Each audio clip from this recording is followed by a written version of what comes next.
राष्ट्रवादी काँग्रेस पक्षाचे माजी मंत्री प्राधिक तनपुरे यांना आपल्या पक्षाला कुठेतरी राहण केल्याचं दिसतंय आणि ते भाजपमध्ये 30 तारखेला प्रवेश करतात अशा पद्धतीची माहिती समोर येते. नाही, अजूनपर्यंत आमच्याकडे तशा प्रकारची कुठली माहिती नाही. मी स्वतः त्यांच्याशी बोलेल. मला वाटतं की पक्षाचे ते माजी मंत्री म्हणून त्यांना त्या ठिकाणी आदरणीय पवारसाहेबांनी आणि पक्षाने संधी दिलेली आहे आणि ते नगर जिल्ह्यातले आमचे नेते म्हणून आहेत. मला वाटतं की मागच्या विधानसभेच्या पोटनिवडणुकीला त्यांच्याकडे काही लोक भेटायला गेले होते याची कल्पना आम्हाला आहे, परंतु त्यांनी तटस्थ भूमिका घेतलेली आहे. आज तुमच्या माध्यमातून जर अशी बातमी कळत असेल, मी स्वतः त्यांच्याशी चर्चा करेल आणि मी चर्चा केल्यानंतर या बाबतीमध्ये या ठिकाणी वक्तृत्व करेल. सर, राज्यातले महत्त्वाचे नेते मुख्यमंत्री उपमुख्यमंत्री सगळे दिल्लीला गेलेले आहेत. एकीकडे कांदा प्रश्न आणि महत्त्वाचे प्रश्न आहेत. तुम्ही परवा आंदोलन देखील जोरदार केलं आणि दुसरीकडे अमित शहाची जागा वाटपासंदर्भात चर्चेसाठी गेले अशी चर्चा कानावर येते. खरं म्हटलं तर कालपर्यंत काँग्रेसवर टीका करणारे की दिल्लीतून निर्णय घेतात अशा प्रकारची टीका करणारे आता परत दिल्लीमध्येच निर्णयाला जात आहेत. राज्याच्या असलेल्या निर्णयाची प्रक्रिया करत असताना तिथे निर्णय जाहीर करून दिल्लीमधून परवानगी आणायला पाहिजे. एवढं वजन महाराष्ट्रातल्या राजकीय असलेल्या त्यांच्या नेत्यामध्ये असायला पाहिजे. पण दुर्दैवाने परत एकदा या कांदा खरेदीच्या संदर्भामध्ये आणि ऊसाच्या आणि साखरेच्या प्रश्नासंदर्भामध्ये बैठकीला दिल्लीला जात असतील तर मला वाटतं महाराष्ट्राची भूमिका सक्षमतेने मांडणं गरजेचं आहे. कारण महाराष्ट्रातला शेतकरी हा जास्तीत जास्त ऊस उत्पादक आणि कांदा उत्पादक असल्यामुळे या शेतकऱ्याला अन्याय झाला तर 100% त्या ठिकाणी त्यांच्या विरोधामध्ये फार मोठं वातावरण महाराष्ट्रात होईल. आणि मला वाटतं की काल आम्ही आंदोलन केलं त्याची प्रचिती आपण बघितले असते की लोकांचा फार प्रक्षोभ 3 तास लोक या असलेल्या आंदोलनामध्ये शेतकरी सहभागी झाला होता. त्यामध्ये मुख्यमंत्र्यांनी टिप्पणी केली की काही लोक राजकीय स्टंट करण्यासाठी आणि फोटो काढण्यासाठी आंदोलन करतायत. मला वाटतं विरोधी पक्षांना आंदोलन करण्याची संधी न देण्याची काम या राज्य सरकारकडून अपेक्षित आहे. पण मला वाटतं तसं न दिल्यामुळे लोकांच्यासाठी आम्ही रस्त्यावर उतरतो. मग आपल्याला काय समजायचं ते समजा, परंतु मला वाटतं की आम्ही तशा पद्धतीने आंदोलन केल्यामुळेच याची व्याप्ती वाढली, धसका घेतला आणि मग आज दिल्ली दरबारी जाऊन या कांदा उत्पादकांना न्याय देण्यासाठी आम्ही प्रयत्न करण्याची ग्वाही जी दिलेली आहे ती फक्त विरोधकांनी केलेल्या या आंदोलनामुळेच होत आहे असं माझं म्हणणं आहे. दुसऱ्या बाजूला राजकीय चर्चा सुद्धा होते विधान परिषदेच्या जागांसंदर्भात. राज्यात एकमत होत नाही म्हणून दिल्लीत हे नेते आता अमित शहांसोबत चर्चा करत असल्याचं समोर आलं. असं आहे की फार काळ हे एक वाक्यता राहील असं मला वाटत नाही. मी पहिल्या प्रथम बोललेलो आहे की प्रत्येक पक्ष आपलं स्वतःचं स्थान बळकट करण्यासाठी त्या ठिकाणी प्रयत्न करतोय. त्यामध्ये विशेषतः 2 पक्षामध्ये फार मोठ्या प्रमाणात चढाओढ लागलेली आहेत आणि ती या ठिकाणचा असलेलं एकमत होत नसल्यामुळे दिल्लीमध्ये जात आहेत. आम्ही वाट बघतोय की तिथे काय निर्णय होतोय. जर कोण स्वबळाच्या माध्यमातून निर्णय घेण्याचा प्रयत्न करत असेल तर त्यांच्यात ती दुरी पडली जाईल आणि मला वाटतं की राज्य स्तरावर एकमताने या ठिकाणी राज्यकारभार चाललाय किंवा एकमताने प्रत्येक नेत्यामध्ये एक वाक्यता आहे असं चित्र सध्या तरी दिसून येत नाही. महायुतीमध्ये एकमत नाही असं म्हणणं आहे. महाविकास आघाडीमध्ये सुद्धा बंडखोरी झाली आहे.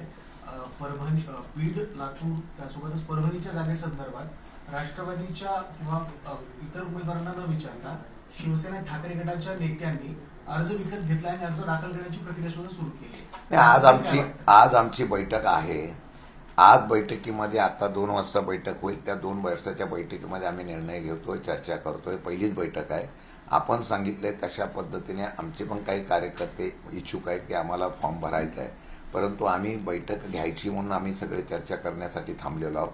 या चर्चेमध्ये 100% चर्चा करून मार्ग काढण्याचा आम्ही प्रयत्न करू. छगन भुजबळांची एक महत्त्वाचं स्टेटमेंट सध्या समोर येत आहे. रात्री त्यांच्या पक्षाची बैठक झाली आहे. त्याच्यामध्ये ते म्हटले की भाजप कुठेतरी आपल्याला संपवायचीच चिन्ह आता दिसायला लागलेली आहेत.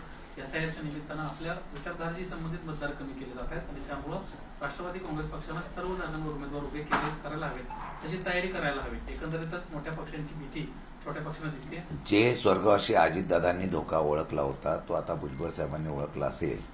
मला वाटतं त्यांना राजकीय अनुभव अजितदादांना त्यांना फार आहे. त्यामुळे त्यांनी जे धोके ओळखलेले आहेत त्याचा संदर्भ घेऊनच मी आज परत सांगतो की भाजप ज्या पद्धतीने रणनीती करत आहे त्याला पर्याय म्हणून एकनाथ शिंदे स्वतःची ताकद वाढवण्याचा प्रयत्न करत आहे. त्याचाच पर्याय म्हणून आज राष्ट्रवादीच्या काँग्रेस पक्षाच्या त्यांच्या पार्टीमध्ये अजितदादा गटामध्ये एक अस्वस्थता आहे की तिथे भाजप दुसरे ताकदीचे उमेदवार आणि ताकदीचे नेत्यांना बळ देण्याचा प्रयत्न करत आहे. आणि ह्या भीती, हा धोका भुजबळ साहेबांनी दाखवला असेल तर मला वाटतं की त्यांच्या पक्षाने तो विचार करणं गरजेचं आहे. वेळ निघून गेल्यानंतर मला वाटतं की त्यामध्ये काही उपयोग होणार नाही. भाजप सगळ्यांना गोंधळून घेईल आणि नंतर वेळ आल्यानंतर स्वतःच्या ताकदीवर येईल. इतर राज्याचा अनुभव घेतल्यानंतर मित्र पक्षाला भाजपने कसं संपवलं हा इतिहास ताजा आहे. मित्र पक्षांवर कुठेतरी भाजपची वरचढ असं म्हणायचं का? कारण सुनेत्रा पवारांना आश्वासन दिलं होतं 7 दिवसात अर्थ खातं तुम्हाला परत देतो. आज 2 महिने झाले, अजूनही त्यांना अर्थ खातं दिलेलं नाही. त्यांचा पक्ष पहिला अडचणीत आणण्याचा ते प्रयत्न करतायत आणि तो अडचणीत आणण्याचा प्रयत्न करत असताना मग खाती का द्यावी याच्या संदर्भातला सुद्धा विचार होत असेल. मला वाटतं की ज्या वेळेला शब्द दिला असेल तर तो पाळण्याच्या बाबतीमधली भूमिका त्यांनी घेतली नसेल तर ही नाराजीचा सूर 100% उभा राहणार आहे. गंभीर आरोप करताय की त्यांचा पक्ष संपवण्याचं काम ते करतायत. म्हणून कोण करतंय? भाजप त्यांचा पक्ष संपवायचा प्रयत्न करताय? 100%. कशाच्या आधारावर तुम्ही? असं आहे की भाजपने त्यांच्या प्रत्येक उमेदवारांच्या इथं त्यांच्या असलेल्या संभाव्य उमेदवारांना ताकद देण्याचा प्रयत्न केलेला आहे. हे त्यांच्या असलेल्या लोकांना सुद्धा माहिती आहे. आणि मला वाटतं की येणाऱ्या काळामध्ये जर आपण बघितलं की आता विधान परिषदेच्या निवडणुकीमध्ये सुद्धा तुम्ही पाहिलं असेल की विधान परिषद निवडणुकीला सुद्धा ज्या मित्र पक्षाला किती जागा देत आहेत यावरूनच त्यांना त्या पद्धतीने माहिती निश्चितपणाने मिळाली असेल. कालच्या बैठकीमध्ये पुन्हा एकदा प्रफुल्ल पटेलांच्या अनुपस्थितीत झाला होते. नाराज आहेत प्रफुल्ल पटेल? नाही, याची मला काही कल्पना नाही आहे. त्यांच्या पक्षाच्या नाराजगीचा त्यांच्या पक्षातल्या बैठकीमध्ये काय घडलं काय नाही घडलं याची मला पूर्ण कल्पना नाही. परंतु मला वाटतं जर अशा प्रकारची अस्वस्थता असेल तर मला वाटतं की त्याचा निश्चितपणाने भाजप फायदा घेईल. आणि तसं जर का असेल तर आम्ही त्या ठिकाणी निश्चितपणाने मागे सुद्धा त्या असलेल्या संदर्भामध्ये या असलेल्या घडामोडीवर बारकाईने लक्ष ठेवून असू. पुढे काय करायचं ते आम्ही आमच्या पद्धतीने आमची भूमिका करू. पक्ष वाढवण्याच्या बाबतीमधला आमचा प्रयत्न सुरू आहे. त्यांच्या पक्षाच्या बैठकीतली एक महत्वाची बाब होती, रोहित पवारांना 22 आमदार शरद पवारांच्या संपर्कात आहेत असा गंभीर आरोप केला होता. सर्व आमदारांना आपण कुठेही शरद पवारांना भेटलेलं नाही किंवा ज्यावेळेस मतदान करायची वेळ त्यावेळेस कुणी हात वर देखील केला नाही की आम्ही त्यांना भेटलो होतो. कुठेतरी रोहित पवार जाणीवपूर्वक पक्षाची बदनामी करतात असा त्यांच्यावर आरोप केला. मला याबद्दलची काही कल्पना नाही. अशा प्रकारची चर्चा झालेली नाही माझ्याकडून. आणि मला वाटतं की या संदर्भातलं जी काही चर्चा असेल रोहित पवारने केली असेल पण पक्षाच्या माध्यमातून मला याची कुठली कल्पना नाही. नागपूरमध्ये घटना घडली आहे. काल राष्ट्रवादीच्या बैठकीत तटकरेंनी सुद्धा नाराजी व्यक्त केली की जेव्हा माझी किंवा पक्षातल्या ज्येष्ठ नेत्यांची बदनामी होती तेव्हा पक्षातले सिनियर लोक बोलत नव्हते. त्यामध्ये छगन भुजबळ यांची सुद्धा त्यांच्यासोबत खडाजंगी झाली. त्या पक्षामध्ये 2 गट पडलेल्या ही वस्तुस्थिती आहे. आणि त्या पक्षामध्ये 2 गट पडलेले असल्यास त्यांचा अंतर्गत प्रश्न आहे. त्या अंतर्गत प्रश्नावर त्यांनी काय निर्णय घ्यायचा तर त्यांच्या पक्ष प्रमुखांनी त्याच्या बाबतीमध्ये निर्णय घ्यावा. एका नाराज गटाला कोणाला घेताय का सोबत तुम्ही? मी त्या दिवशीही सांगितलेलं आहे पक्ष वाढवण्याच्या दृष्टिकोनातून अजून कुठल्याही प्रकारची तशी चर्चा नाही. पक्ष वाढवण्याच्या दृष्टिकोनातून काय योग्य वाटेल त्यावेळेला ज्यावेळेला परिस्थिती निर्माण त्यावेळेला आम्ही निर्णय घेऊ. नागपूरमधली एक विद्यार्थिनी आहे, वसतिगृहामध्ये जी काही सध्या परिस्थिती आहे, जी काही वानवा आहे याची तक्रार तिने थेट मुख्यमंत्र्यांकडे केली आणि त्या मुलीलाच आता वसतिगृहातूनच काढून टाकण्यासाठी नोटीस देण्यात आली. आजचे दिन आहे. मुख्यमंत्र्यांच्या नागपूरमध्येच अशा प्रकारचे प्रयत्न निर्माण होत असतील आणि तक्रार करणाऱ्या मुलीला जर काढून टाकत असतील तर मला वाटतं की हे फार दुर्दैवाची गोष्ट आहे.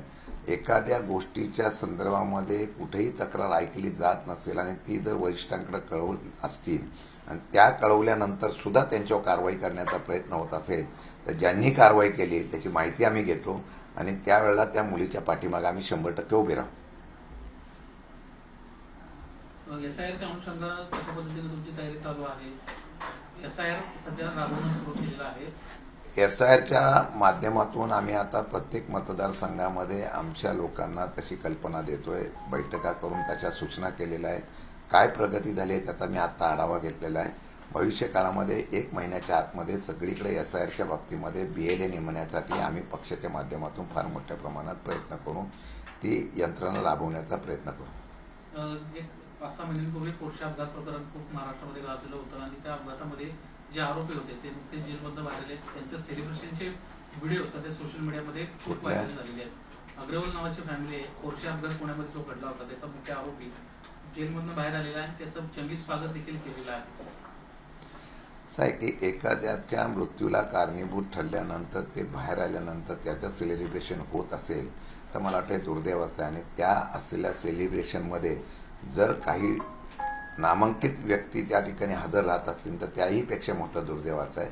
मला वाटतं की आता या ठिकाणी माणुसकी, त्या मानसिकता माणुसकीची संपलेली आहे अशा प्रकारची प्रत्यंत त्या ठिकाणी हे दिसत आहे.